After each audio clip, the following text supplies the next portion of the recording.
Yakın fin, yakın fin, yaran fin, yalkın.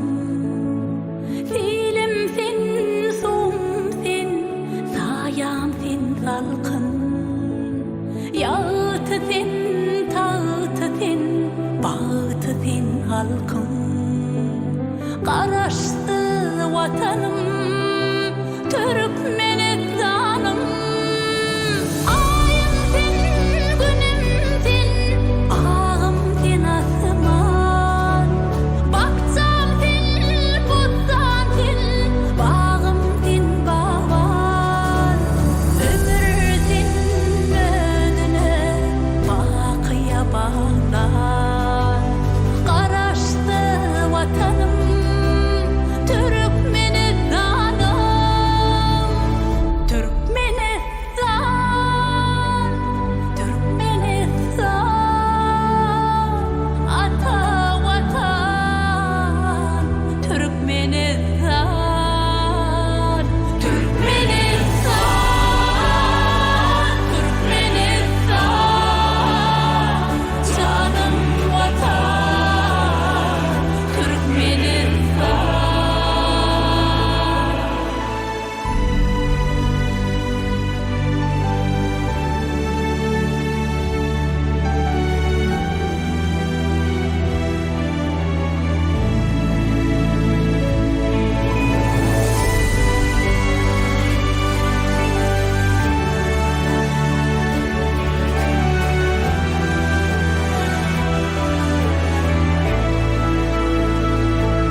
acıktın, zehrayı derdin.